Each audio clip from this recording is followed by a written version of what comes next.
Damos la bienvenida al profesor Alfredo Jalife Rajmé. Él es analista internacional, especialista en petróleo y un agudo observador del acontecer político mundial. Nos acompaña desde la Ciudad de México. Bienvenido, Alfredo, un gusto saludarte y muy feliz año 2015. Igual para ti, lo mejor y todos los tuyos, Pati. Muy amable. Bueno, como sabemos, Alfredo, hoy se reúne el presidente de México, Enrique Peña Nieto, y Barack Obama en Washington en poco tiempo. ¿Cómo se abordará el tema de derechos humanos y qué podría salir de este encuentro? Bueno, yo creo que de todo lo que se ha expresado, esa es la clave de esta cumbre. Los derechos humanos es uno de los puntales de la política exterior de Estados Unidos. Y precisamente una de las críticas, y sobre todo del Partido Demócrata del presidente Obama, el día en que se inaugura el Congreso, el nuevo Congreso de este nuevo año, en donde tiene mayoría el Partido Republicano. Entonces, este es un asunto que compete al Partido Demócrata, pero también, naturalmente, Estados Unidos, en el que, pues, su vecino, y esa ha sido la crítica, pues como que no respeta mucho los derechos humanos que Estados Unidos propaga en todo el mundo, pues en todos los continentes. Y resulta que el vecino, que es su socio, pues aquí lo digo con mucha tristeza, Patricia, México es un régimen barbárico. Vivimos en un estado policíaco donde no hay transparencia, no hay rendición de cuentas a los actos ya salvajes y cuyo epítome hoy es el asunto de los 43 normalistas desaparecidos. En ese sentido, vamos a usar una expresión, si es que es válida en política, Obama le jalaría las orejas a su homólogo mexicano. México ya aceptó la ayuda, por ejemplo, a Estados Unidos en el caso de los 43 desaparecidos de Ayotzinapa. Pero ¿qué más puede pasar? ¿De qué otra manera Estados Unidos puede invocar por parte del gobierno mexicano un mayor respeto a los derechos humanos, como le exigen muchas organizaciones y analistas? Mira, Pati, yo le he llamado a esta cumbre de dos maneras. La cumbre del regaño o la cumbre del despido. La del regaño es porque naturalmente Estados Unidos no puede estar de acuerdo con el pisoteo deliberado a los derechos humanos en México. En México hablamos mucho de derechos humanos, pero no se respetan por una sencilla razón, porque el Poder Judicial está totalmente supeditado al Poder Ejecutivo.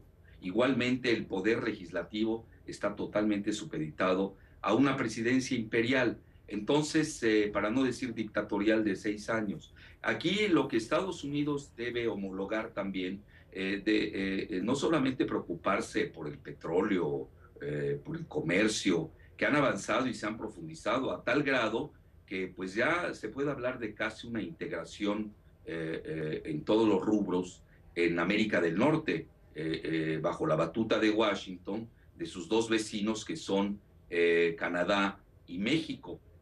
Con México, con una frontera, naturalmente, con un muro que no nos gusta mucho, pero pues que se debe precisamente a la falta de libertad económica que vivimos en nuestro país. Entonces, yo creo que aquí lo fundamental es de que Estados Unidos ayude o presione, como se quiera decir, a que el Poder Judicial sea más autónomo, donde haya ya transparencia, donde haya más libertad de prensa. Desgraciadamente, Pati, lo digo también con dolor, una televisora en México impone a un presidente, le escoge a su esposa, le marca la agenda. Bueno, esto en Estados Unidos no podría pasar.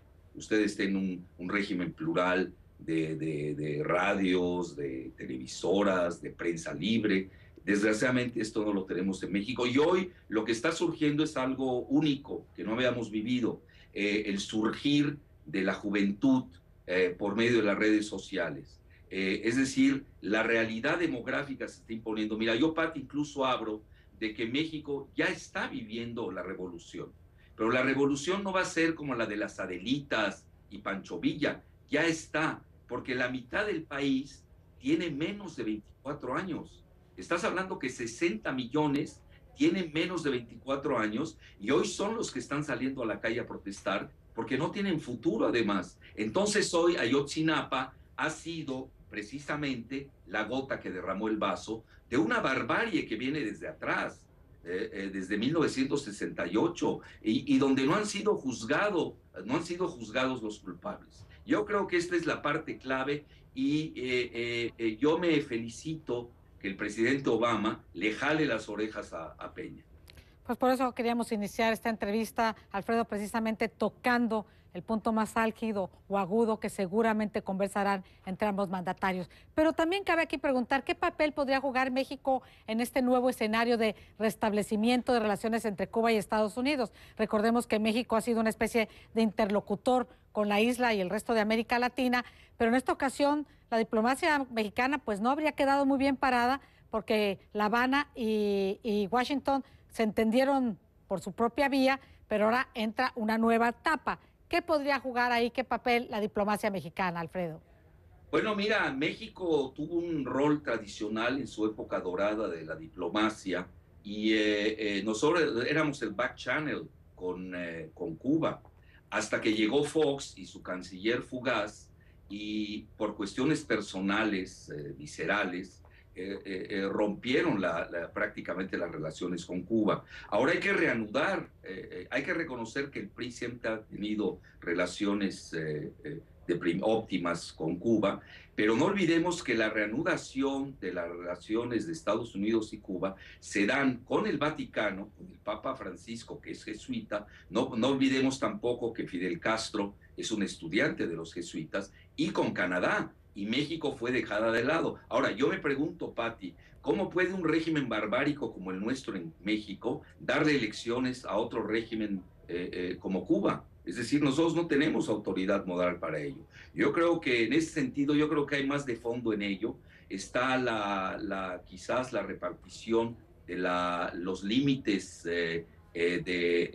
marítimos en lo que se refiere al hoyo de la Dona, que es precisamente la región donde existen pletóricas de reservas de petróleo. Yo creo que va más por ese sentido que en el otro, que realmente pues yo no veo cómo un régimen salvaje le esté dando lecciones para impulsar la democracia en Cuba, que eso es algo que manejan algunos sectores. Pues Alfredo, tendríamos tanto para conversar y efectivamente recuerdo en este momento una de las frases, dijéramos, que quedó para la historia acerca de este distanciamiento durante la época de la administración Fox y Cuba, cuando previo o durante una cumbre en Guadalajara iberoamericana, quedó grabado cuando el presidente Fox le dijo a Fidel Castro: comes y te vas. Esto por presiones de Estados Unidos, al parecer. En fin, Bueno, veremos y qué ya nos lo dice el ves, futuro, ¿no? en retrospectiva, pues hicieron el ridículo Fox y su canciller, ¿no? Porque era una situación anacrónica, y ahí México es cuando pierde, se da de baja para ser un interlocutor válido, porque ni el mismo Estados Unidos le tenía confianza o le podía servir, ni Cuba. Mira, México puede ser un gran rol para algunos conflictos que tenga Estados Unidos, que cualquier potencia los tiene en su continente. Nosotros servíamos ese rol y es mismo Estados Unidos tenía relaciones excelentes con Latinoamérica. Tú recordarás la época de Kennedy, que llegó a su cumbre, que era un presidente católico además. Entonces hoy, cuando tú tienes al Papa Francisco, que tiene una gran figura en nuestra América, sobre todo en América Latina, que es católica, pues México yo creo que puede regresar siendo un país católico, aunque nosotros seamos laicos como gobierno. Él puede regresar a jugar ese papel que Estados Unidos necesita de aliados como México, que forma parte de este concepto de Norteamérica, para suavizar los diferendos y empujar precisamente esa parte en la que somos deficitarios, sobre todo del sur de la frontera. Si tú comparas el nivel legal de Canadá, de México, y en la aplicación de derechos humanos en Canadá y Estados Unidos con México, realmente existe una enorme brecha que hay que saber llenar.